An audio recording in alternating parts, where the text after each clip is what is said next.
नमस्कार, जय माता दी। मैं एस्ट्रो डॉक्टर प्रणव कुमार शास्त्री आज फिर आप सभी के समक्ष एक और वीडियो को लेकर आपके सामने हाजिर हुआ हूं। आपको पता है कि नवरात्रे चल रहे हैं। मैं नवरात्रों की ही वीडियो बना रहा हूं और नवरात्रों के लिए ही आपको बता रहा हूं कैसे पूजा करनी चाहिए, कौन सा नवरात्रा है और किस समय मुहूर्त है, क्या भोग लगाना चाहिए, क्या फूल चढ़ाना चाहिए, किसकी सवारी करती है माँ और क्या कथा है, क्या कहानी है माता का जन्म लेने का। कहते हैं हर नवरात्रे में माता ने अलग अलग जन्म लिया है, तो जब अलग अलग जन्म लिया है तो अलग अलग कथा भी होती है, अलग अलग कहानी में। आज बात कर रहे हैं 9 अक्टूबर 2024 को 7वां नवरात्रा, माँ कालरात्रि देवी का नवरात्रा। माँ कालरात्रि देवी का नवरात्रा है, ये ऐसा नवरात्रा है, इसमें सभी देवी देवताओं ने मिलकर भगवान शंकर के पास जाकर प्रार्थना की कि हे भगवान शंकर, आप हमें इस कष्ट से मुक्ति कराइए, क्योंकि राक्षसों ने शुभ और निसंग राक्षस ने जीना हराम करके रखा हुआ और आपकी प्रार्थना से ही सब कुछ हो सकता है। तभी भगवान शंकर ने पार्वती को रक्षा करने के लिए कहा कि अपने भक्तों की रक्षा करें और आप असुर का अंत कर इन भक्तों की सुरक्षा करें। माँ ने तभी कालरात्रि रूप का धारण किया, यानी रात्रि के समय में अपना रूप धारण किया महाकाली का, और महाकाली का रूप धारण करके शुभ और निशंक राक्षसों का वध किया। शुभ और निशंक ऐसे राक्षस थे रक्त बीज, यानी अगर उनकी एक बूंद जमीन पर गिरती थी तो 100 शुभ और निशंक पैदा हो जाते थे, यानी इतने खतरनाक राक्षस थे वे। तो माँ ने क्या किया है, खप्पर लिया है और ऐसे हाथ में और गर्दन काट काट करके उनको वध किया और उनका जो खून था वह पिया है। उसके बाद इस सृष्टि से शुभ और निशंक का वध करके विनाश किया है। इसी तरह से कहा है कि एक बूंद गिरने से 100 राक्षस पैदा होते थे, यानी इतना कठिन, इतना घोर युद्ध हुआ था कि वहां मां को पूरा तांडव रचना पड़ा, तब जा करके वहां पर वह शुभ और निशंक को मार सकी। माँ की शक्ति, माँ की पूजा पाठ करने से हमें क्या प्राप्त होता है? अगर कोई तंत्र पूजा करता है, तंत्र की मानता है, तंत्र वो करता है, तो तांत्रिक सिद्धि प्राप्त करने के लिए माँ कालरात्रि की पूजा करने से आपको तंत्र शक्ति में ताकत मिलती है।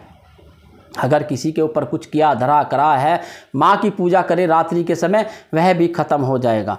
माँ को जो रंग पसंद है वह लाल है, और जो गुलाब पसंद है माँ को, गुलाब का फूल और गुड़हल का फूल यानी कि बहुत प्रिय है माँ को। और माँ को जो भोग लगाना है वह मालपुए का है। मालपुए का भोग लगाने से माँ अति प्रसन्न होती है।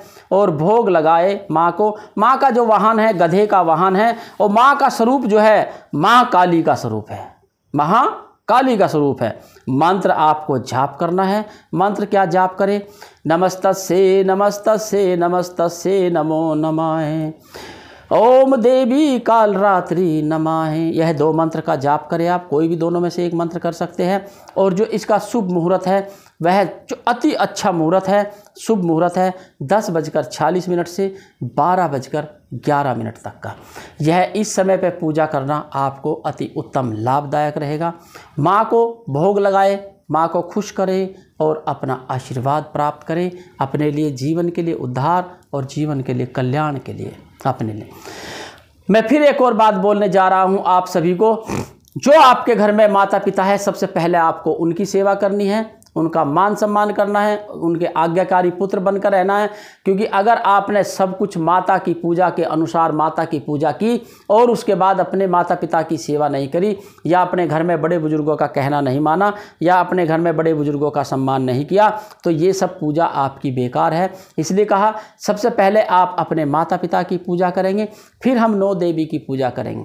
9 देवी की पूजा भी तभी लगेगी जब हम अपने घर के देवी देवताओं की पूजा करेंगे। इसलिए कहा गया है कि आप अपने घर के देवी देवताओं की भी पूजा करें, आपके लिए अति उत्तम रहेगा। यही शुभ कार्य है कि माँ को प्रसन्न करने के लिए पहले अपने घर के देवी देवता मनाइए। कहते हैं कि घर आया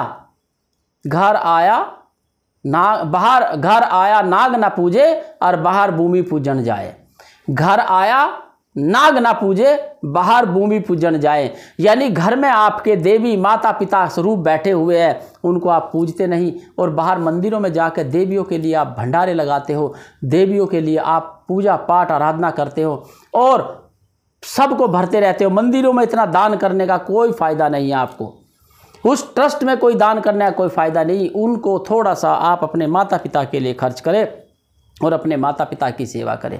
कहते हैं धन दौलत से ज़्यादा अगर संतान माँ बाप से ये पूछ ले कि माता पिता कैसा है, स्वास्थ्य कैसे हो, आप उनकी सेवा करें तो वे उसी में खुश हो जाते हैं। इसलिए सबसे पहले माता पिता की सेवा, उसके बाद देवियों की सेवा करने में आपको लाभ जरूर प्राप्त होगा।